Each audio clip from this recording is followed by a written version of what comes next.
Hello, and welcome back to Hunter Tuned. Today we're gonna ramble and talk about some stuff that's been going on YouTube. So within the last week on YouTube, if you're up on the YouTube, Honda universe, you will know that Young Static called out DIY Mike for a drag race because DIY Mike claims he has the cheapest 10-second Honda on YouTube.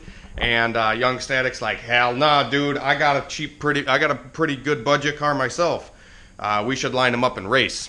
So DIY Mike kind of made a response to that and just said, hey, I'm down to race. I don't really agree with, the amount of money or parts or whatever that you have into your car, but we'll still race and we'll still have fun and we'll do whatever we can to make this happen.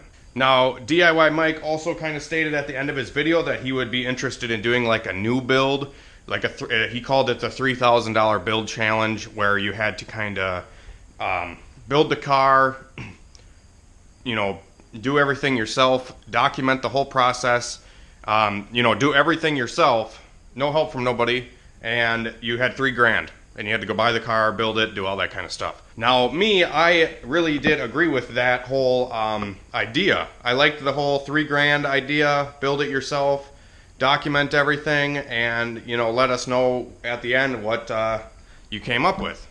Now, since that video was put out, there's been a couple of guys out there that have been really kind of jumping on it, and they're like, hey, I'll do this, and I'm actually part of a Facebook group now with a couple different YouTubers, SP Tuning, Jeremy from AutoSauce, and a few others, and they are pretty much already made the rules, and they, seems like they already have cars that they're building. At least SP Tuning kind of seems like that. They seem like they already have their car and motor and everything's kind of falling right into place for them for this $2,000 build challenge. Now, they kind of made the rules. Hang on, I'll pull them up here quick and just kind of tell you guys what the rules are for this new build challenge that SP Tuning is kind of coming up with. Okay, so the rules state that is a $2,000 budget. The shell is to be listed at the purchase price for what you paid for it. Or if it's a free shell, like somebody gave it to you, it must be used as a minimum of $100 to be deducted from the budget. Now, I don't know where you guys are from. If you guys are from down by Florida, maybe this is like a common occurrence, or California where you can get cars for $100. I might be able to get somebody to donate a car or get a car without a title or something like that for like 50 to 100 bucks. Possibly, but I am kind of trying to base this off of a real world scenario. So like, if you guys at home are watching and you want to be a part of this, or not be a part of it, but be kind of do it yourself. If you want to go and you have 2,000 bucks laying in your bank account or in your pocket, and you want to be like, hey, I want to build a fast car, what do? You can kind of watch all of our builds and be like, hey, if I had $2,000, I could do that. You know what I mean? Kind of relate to you guys at home. And I feel like that's what the viewers are here to see anyways. They kind of want to, you guys are either searching YouTube, trying to figure out how to build a car, or maybe you're just searching for entertainment, either or. I feel like the majority of people on my channel are kind of looking for information. Now, if you are looking for information, the whole documenting the whole process is going to be a very good idea. But like I said, these guys already have the rules made. So yeah, anyways, with the shell thing, $100 to be deducted from the budget. Like I said, it's kind of a toss-up because at least around here, the cheapest Honda that like was not cut in half was like, I think I paid like 600 bucks for it or something like 6 years ago. I got a really good deal. I had a salvage title and I had a single cam in it or something. I got a really good deal on this car too from a subscriber, and I still paid $1,000 for it. And I had a single cam and all that stuff, and it's got hail damage and some other stuff wrong with it, which obviously this car wouldn't have to be anything pretty. We can do this for a really good budget. But like I said, cars at least up here are usually at the junkyard because they're all rusty and they can't even really be driven on the road anymore because they're so rotted, or if they're like anything worth a shit that can still be driven, it's usually above 500 bucks for even a shell. Like I said, I might be able to get lucky and try to find something for cheaper or whatever, but the $100 for a car thing, you guys let me know what you guys think, if that's a fair price if you got the car for free kind of thing. You know, because like I said, not everybody out there is going to be able to get a car for free, or even $100. Okay, so the next rule is free parts or laying around the house parts. So like say, hey, I got a, you know, I got these mirrors laying around, you know, and I'm going to put these mirrors on my car. Yeah, I'm not going to do that. I'm just using that for a reference. We're going to have to look up what these mirrors are, and say these mirrors brand new are $100. We're going to have to say, okay, we had those just laying here. We're going to have to say that those are half of what they are new.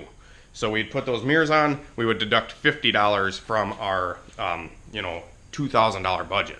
So if you have a clutch just laying around, you'd have to look up what the clutch is for new, and then whatever the clutch is new, whether it's used or not, you would have to put it in at half the cost of what it is new. Next rule is no nitromethane. Didn't know we were jet cars here. I'm just kidding. Yeah, nitromethane is kind of like a oxygenated fuel that like Top Fuel dragsters use. I don't use nitromethane in my Hondas or anything for that matter. Budget does not include price of fluids. Okay. So like when you put your car together, you need to go buy oil for it, and you need to buy coolant, and you need to buy tranny fluid, and all that kind of stuff. Not included in the budget. Not included. Which, like I said, this is kind of another thing I sort of disagree with. I'm not trying to like start hate or anything, or like get these guys on my bad side, because I like SP Tuning and I like all these guys that are doing this.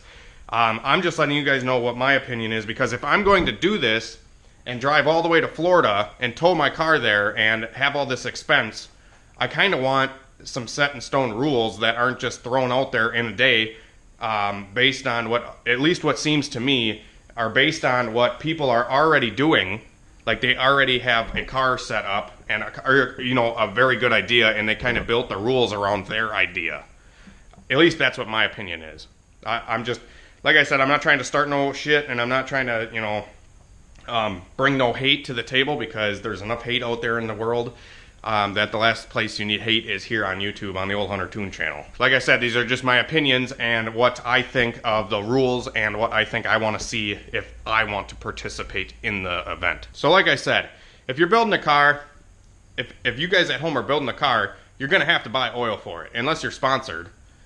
Which, I mean, like I said, if the first rule, if you are sponsored or you get something for free, you should at least deduct half the cost of what it is new or whatever. I agree with that. But the whole price of fluids thing, if you're, you know, an average Joe at home, you're going to have to put oil in your car.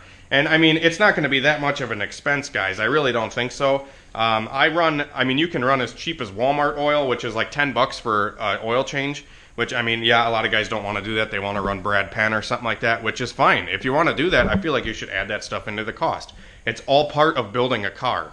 At least that's what my opinion is. You know, and that's, like I said, we're trying to do this on a budget or whatever, but we still need to factor in that stuff of what it all takes to build the car.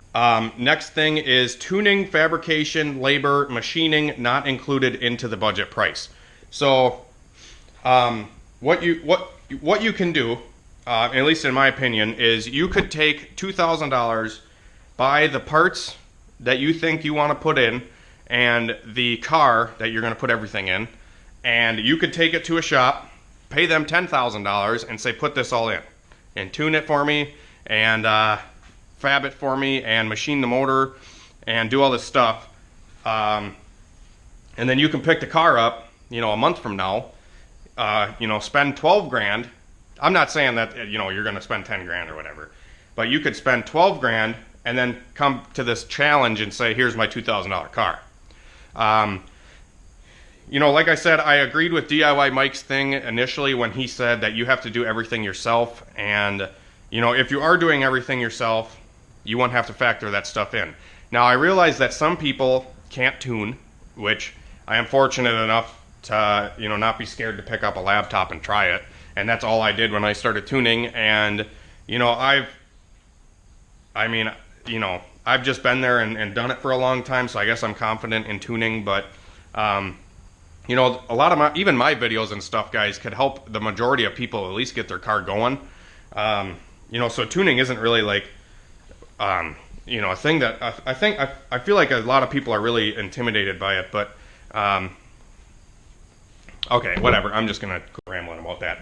But anyways, like I said, I agreed with DIY Mike's thing where he said that you had to do everything yourself. You had to build the car yourself. You had to fab the car yourself. You had to tune the car yourself. And obviously that is appealing to me because I can do all that stuff. Like I said, I don't, necessarily. I understand that people cannot tune, and some people don't have a welder lane at home, to be able to weld exhaust and stuff like that, which I understand. But I feel like if you're not going to tune the car yourself and you're not going to fab the car yourself, or you're not going to build the car yourself, you should factor in the cost affiliated with that and whatever.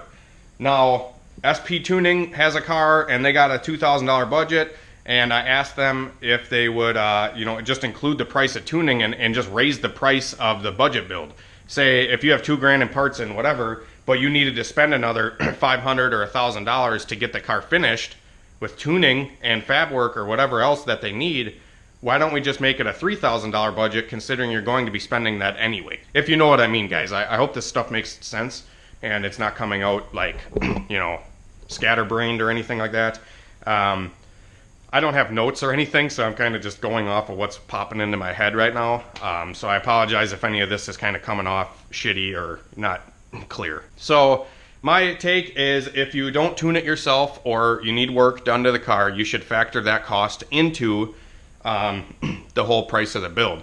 Now, I know tuning prices can vary, and I know machining prices can vary, and I know fabrication prices can vary, but at least just like a base price.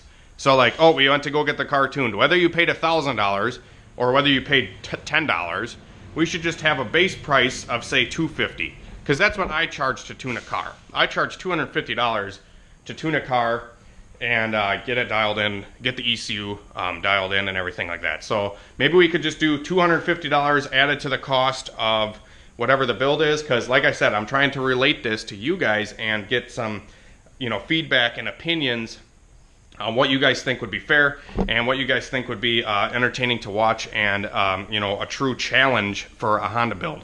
I feel like it's not really a challenge if you just have to go buy parts, if you know what I mean. And then the last rule here says that the wheel tire setup is to be included into the budget, which I agree. If you're going to buy slicks or whatever, or a set of drag wheels, that should be added into the cost. I agree. I agree that anything you put into the car should be affiliated into the cost. And if you can't do it for $2,000, A, don't do it, or B, raise the price of what is reasonable for whoever's making the rules. If whoever's making the rules can do this for $2,000, but they have to exclude X, X, and X, why don't you just raise the price so you can meet your goals? You know what I mean?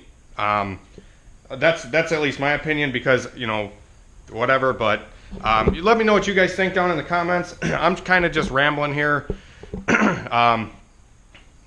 Just discussing what I think of this whole thing, because like I said, if I'm going to, come to Florida, where SP Tuning is, because they all want to do the drag race down at Orlando Speedway, I believe, which is about 24 hours from me, or so. So I would have to, take my truck and tow the car, or whatever car I build, not this one. But you'd have to take the car you build, and then I'd have to go down there. And, there's a lot of cost affiliated with, just up and leaving and, paying for gas to get down, and food and a place to stay and all that kind of stuff, is definitely kind of a cost that is added to this. So I wouldn't have to just build my car for $2,000. I'd have to figure out a way to get down there and do all this stuff. So I'd like to see this happen. I'd really like to be a part of it. But like I said, if it's not really worth, in my opinion, my time, I have a lot of stuff going on, and if I'm going to put forth the effort to actually go out and build a car and be a part of this, I kind of want the rules to be set in stone, square, fair for everybody. And they don't want to start no drama with it, and I totally understand, and they say, like, hey, we're doing this for fun, and, we got to quit being so politically correct with everything, and that's what they kind of commented, saying some of that stuff. And I agree with that 100%, let's have fun, but if I'm going to drive 24 hours, man, it's a race. Like, we're racing, dude. We got to race, And this is a competition. This is a challenge. You know, if it's just for fun, why don't we just come meet up somewhere and we can race our regular cars and not have to waste 4 months on building another car? You know what I mean? Like, let's just let's make some fun of this, but at the same time, let's challenge ourselves and kind of show the universe out there on YouTube what we're capable of doing. So yeah, like I said, guys, leave it down in the comments what you guys think of this video and what your opinions are on the whole build challenge, if we can reset the rules. You know, and SP Tuning said if the, you know, the rules are changed at all, they're out. So you know, it is what it is, but let's see what you guys think down in the comments. I'd like to get some opinions on this stuff before we kind of just throw rules out there, and that's kind of what them guys did, is they kind of just made the rules. From my perspective, is they just made the rules built on what they already had planned out. And, you know, that's totally fine, but I'd like to at least get the audience here, the viewers, you guys, I'd like to at least get a, you know, some feedback from the viewers, because you guys are the ones that are going to be watching, and your guys are the ones that we're trying to entertain. So, yeah, I want to make everybody happy here and not piss nobody off, so hopefully I didn't do that, and if I did, I'm sorry. But, yeah, so anyways, thanks for watching, guys. Be sure to like, comment, subscribe down below, and we'll see you on the next one. I got some crazy stuff coming for the hatch. I actually might put a video out later. I got some goodies coming for this guy, and we're going to do some driving in it because we still haven't even really driven the motor. We just kind of got this thing back together. And also ordered some more parts for the Yee Yee Mobile over there. You know what's coming. That. So anyways, have a good one, guys.